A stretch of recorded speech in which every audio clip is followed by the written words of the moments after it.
Oke, kita lanjut di pertemuan yang ketiga. Oke, kita bikin dulu folder baru namanya pertemuan 3. Sini kita coba. Oke, kita buka yang index.html yang pertemuan 3. Terus jangan lupa untuk membuka file yang terbaru juga. Ini masih pertemuan 2. Kita back 1. Terus kita buka index.html-nya. Nah, sini masih pertemuan 2 ya. Kita ganti titelnya. Ganti titel di mana? Di sini. Pertemuan 3. Oke, save. Ini biarin saja, biar kita nanti bisa melihat bareng-bareng. Nah, di sini kita akan menulis form. Nah, apa sih form itu? Kalau kalian lihat, form itu ya kayak tempat kita menulis, tempat user menulis. Nah, kayak gini nih form. Ini form. Nah, kayak gini tuh gimana sih cara bikinnya? Nah, karena apa? Bikin form ini ada beberapa step-stepnya. Kita biar mudah, kita sambil membuka dokumentasi. Biasakan sambil membuka dokumentasi kalau memang dirasa belum uh, hafal gitu, dan emang nggak perlu dihafalin karena dengan nulis-nulis terus nanti insya Allah hafal. Oke, ya ini belum kita ganti. Teman 3. Oke, teman 3 ini kita akan buat forms. Nah, jadi ini saya sudah membuka dokumentasinya di waitresscourse.com. Mungkin kalau di sini nggak ada forms, kita scroll ke bawah, HTML forms. Ini klik yang sini, oke. Nah, di sini ada apa aja sih? Nah, kita tujuannya akan bikin form kayak gini. Ada first name, ada ini value-nya John, ini last name, ini value. Di dalam form ini ada value ya. Ini ada value, ini kita ganti duit. Terus ini ada tombol submit kayak gitu. Terus ya di sini dibilangin bahwa form itu membutuhkan tag form. Ada form elemen, ada elemen. Terus di dalam form itu nanti ada input sama ya, nanti ada input. Ini itu namanya input. Ini input. Nama apa namanya? Nama komponen ini itu input. Nah, yang first name sama last name ini apa? Apakah ini tag P? Mari kita lihat. Try it yourself. Untuk melihat codingan ini itu codingannya di mana sih? Nah, ini klik aja try it yourself, nanti auto dibawa ke tab selanjutnya. Nah, kita butuh apa aja di sini? Seperti yang saya bilang tadi. Di sini kita butuh form. Terus kita butuh input, ya kan? Ini input, ini input namanya. Nah, tapi ternyata kita nggak butuh P, tapi kita butuhnya label. Untuk apa sih label itu? Nah, mungkin masih belum kelihatan ya, tapi nanti akan saya kasih tahu deh. Label itu tujuannya untuk apa? Mari kita kembali ke text editor kita. Nah, di sini kita akan nulis form. Nulisnya kira-kira di mana? Apakah di sini? Di sini? Kalau yang sudah mengikuti dari awal pasti tahu ya bahwa nulisnya itu di bawahnya tabel. Karena tabel ini akan satu hierarki atau satu tingkatan dengan tag form kita nanti. Oke. Nah, di sini kita akan membuat tag form. Terus di sini tag penutupnya jangan lupa. Nah, dalam tag form nanti tadi ada apa aja? Di sini ada input. Kita coba dulu input, tutup. Nah, kalau input kok nggak ada penutupnya? Input emang nggak ada penutupnya. Gitu. Nah, dalam input ini ada beberapa atribut. Atribut itu ini loh. Border ini atribut dari elemen tabel, dari tag tabel, dari elemen. Ini nyebutnya itu elemen ya. Saya baru ingat. Elemen P, elemen H1, ini elemen tabel, nah ini elemen form. Nah, kita perlu menambahkan atribut dari elemen input ini. Nah, apa aja atribut yang kita butuhkan? Yang pertama itu type. Type apa? Nah, di sini ada banyak kan ya.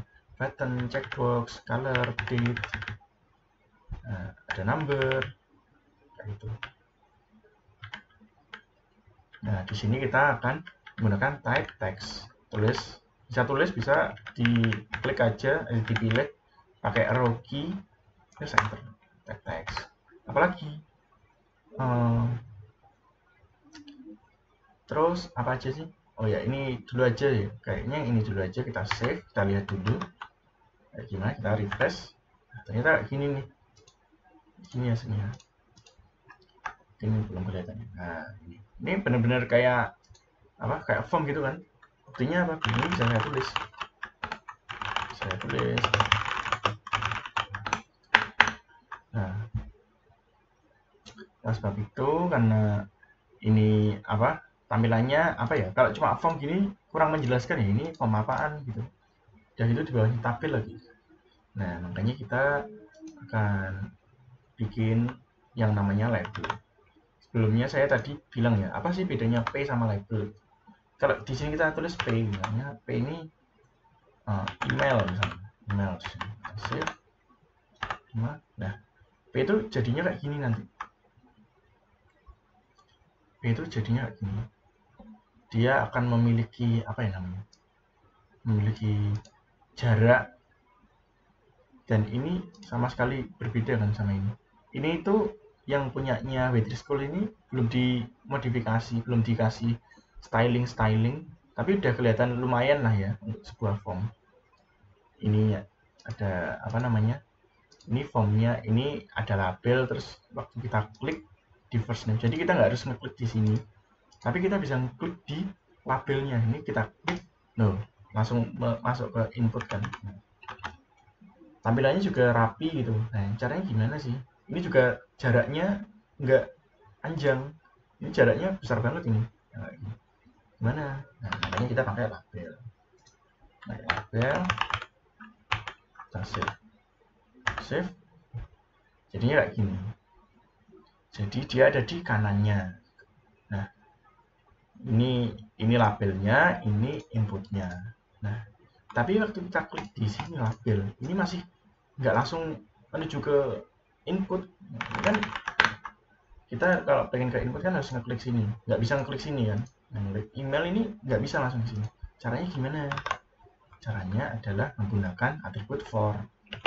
Misalnya di sini kita pakai for user email. Nah, apakah sudah cukup di sini? Belum cukup ya teman-teman. Karena kalau kita cuma kasih for di sini, kalian lihat di sini ada tag for. Ini masih kurang karena dia masih bingung user email itu punyanya siapa. Kalau kita lihat-lihat ya emang masuk akal sih. Ini kita punya label. Bacanya gini, kita punya label di dalam form. Labelnya itu untuk input user email. Nah, tapi pertanyaannya user email itu siapa? Makanya kita kasih di sini di inputnya, kita kasih di sini name. Kita kasih atribut name, enter. Kita kasih nama yang sama dengan yang di for itu, user underscore email. Baru di sini dia mendeteksi bahwa user email itu ya ini dia. Mari kita lihat apakah benar menggunakan name. Kita klik, ternyata bukan name, tapi apa kira-kira? Ternyata bukan atribut name yang dibutuhkan, melainkan atribut ID. User email. Nah, kita menggunakan atribut ID. Nah, mungkin di sini mulai lumayan banyak ya atributnya ya.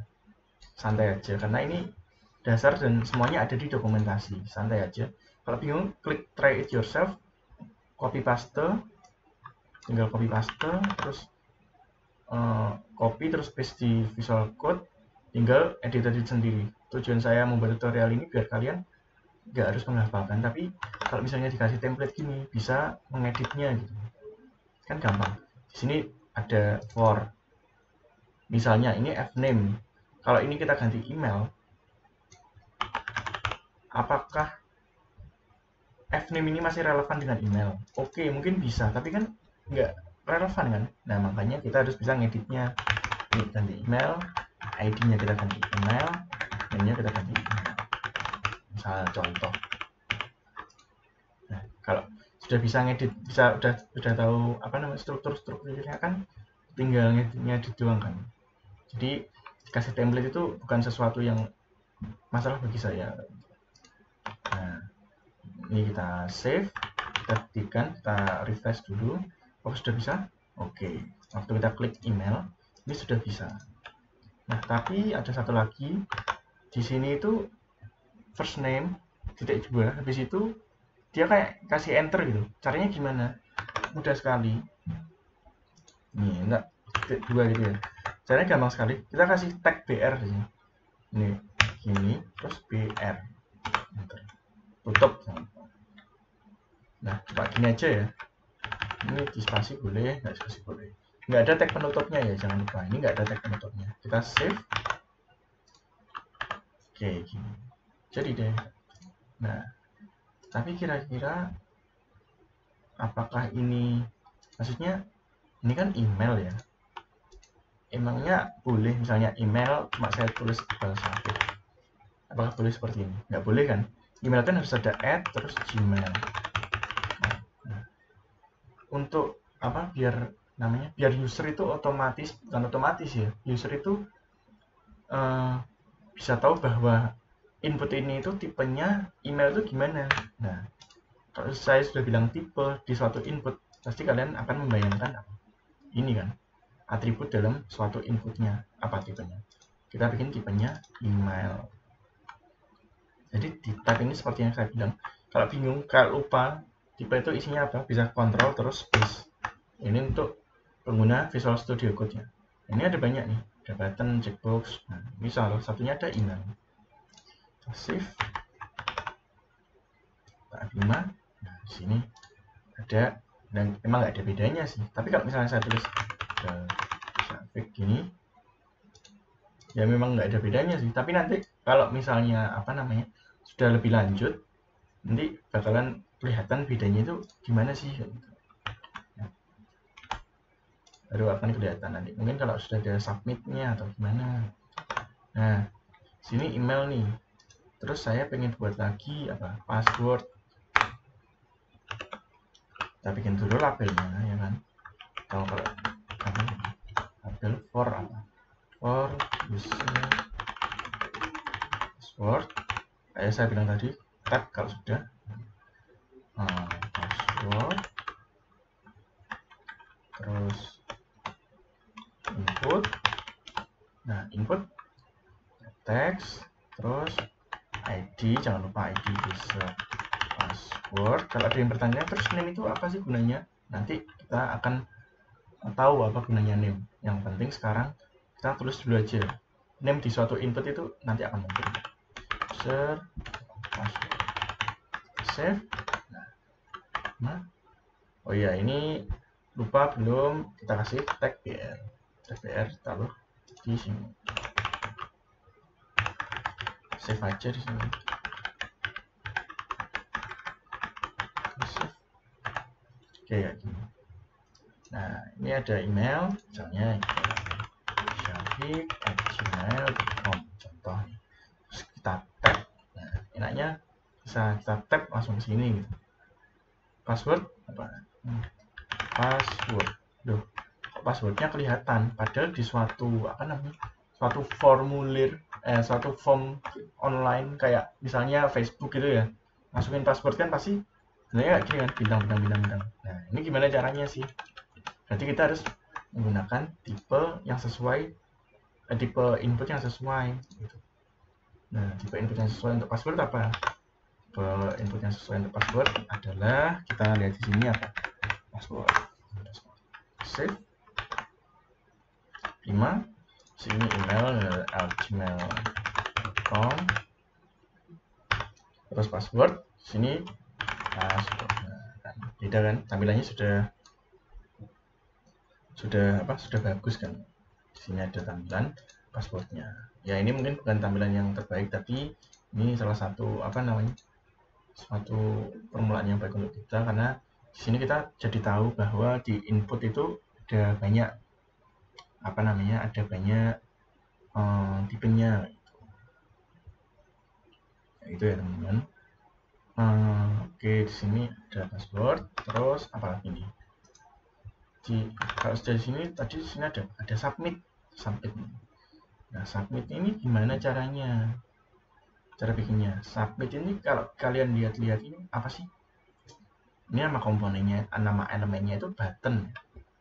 Nah, saya di sini ada tulisan. Oh, enggak. Bisa button, bisa input juga. Bisa input, bisa button. Tapi karena kita di sini belajar input-inputan, jadi kita pakai input saja. Jadi sebenarnya bisa button, bisa input. Ini input, tagnya apa? Tagnya adalah submit.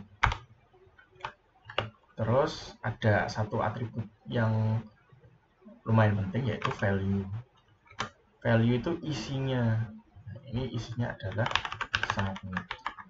Boleh sembarang ya, boleh kumpulkan. Jadi kan jelek, boleh login. Boleh. Kalau kelihatan kurang bagus, kita tambahi BR-nya.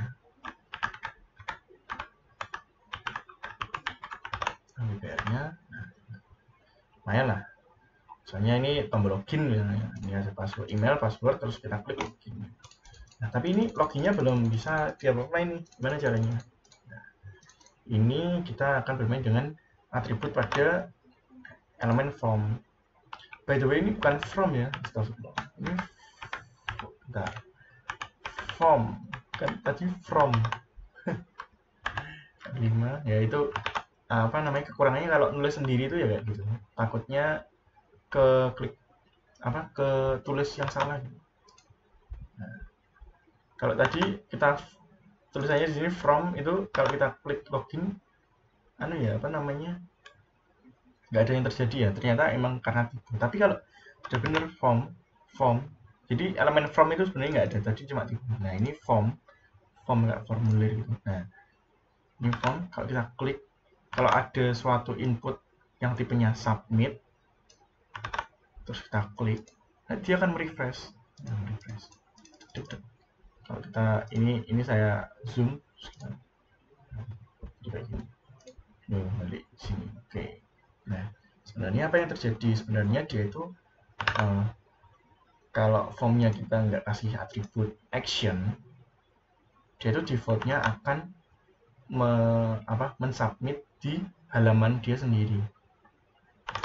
Coba kita di sini tulis ke sini password, terus kita klik login. Nah, di sini bakalan kelihatan di sini user email di atas sini. Biar nggak di sini. Nah, sorry, ini magnifier. Nah, ini di sini setelah kita klik login, tadi kan saya tulis nih iqbal@gmail.com, terus passwordnya saya tulis password, terus saya klik login. Nah, di sini tuh langsung ganti user email iqbal %45, maksudnya ini add gini, tapi karena ini nggak bisa menerima tulisan add, diganti %40 gmail.com, dan user password. Misalnya kita ganti kucing@gmail.com, terus passwordnya kucing123 misalnya. Kita login. Nah, ini ya kan, beda kan? kucing@gmail.com, user password kucing123. Nah, oke. Kita close. Nah, bisa kelihatan kan di sini. Jadi submit itu gunanya seperti itu. Nah, kalau mungkin kalian pengen submit itu nanti dia pindah ke ini, ke URL yang lain, itu sebenarnya juga bisa. Kita pakai atribut action di dalamnya. Action terus apa? Di sini kita masuk ke folder dulu. Oh ya, di sini kita masuk ke, misalnya kalau saya submit, saya ingin ke pertemuan 1 misalnya. Nah, ini kita ke pertemuan 1, caranya gimana? Indeks HTML ini kan ada di folder pertemuan 3, ya kan? Nah, dia kan di sini, berarti dia harus naik dulu satu langkah. Kalau kalian lihat di sini, saya pengen ke ini ya, saya pengen ke indeks HTML yang pertemuan 1. Sekarang saya ada di HTML pertemuan 3 kan. Kita pertamanya harus naik dulu satu tingkat, jedek. Baru kita klik sini, baru kita klik yang ini, gitu kan? Pengennya kan gitu. Nah, caranya gimana naik satu tingkat itu? Titik-titik slice ini. Nah, langsung ada kalau di VS Code ada dulu. Titik-titik slice itu maksudnya tolong naikkan ke satu tingkat. Jadi channel pertemuan 3 naik satu tingkat itu ya di sini gitu, ngeklik ini gitu. Ini itu sama kayak kalau di coding itu ya kayak gini, coding HTML kayak gini, action titik slice apa tadi ada salahnya cuma satu indeks HTML. Kita save, kita coba apakah berhasil. Kita langsung saja login. Nah, ternyata berhasil teman-teman. Di sini kita langsung masuk ke indeks HTML. Kayak gitu kan. Lumayan kan. Jadi hanya dengan ini kita sudah bisa kayak membuat website formulir gitu. Kalau misalnya kalian membuat formulir mahasiswa pendaftaran atau formulir travel, nah itu pakai tag form gitu ya. Kalau tag tabel tadi untuk lebih ke kayak laporan, data-data. Kalau form itu ya transaksinya, bukan transaksi, maksudnya kayak formulir itu, menginputkan data, nah, itu pakai form. Nanti setelah menginputkan, misalnya setelah input, kita klik terus masuk ke halaman yang lain, tulisannya data berhasil diinputkan, itu bisa gitu. Jadi cukup sekian untuk yang kali ini, lumayan panjang sepertinya pertemuan kali ini.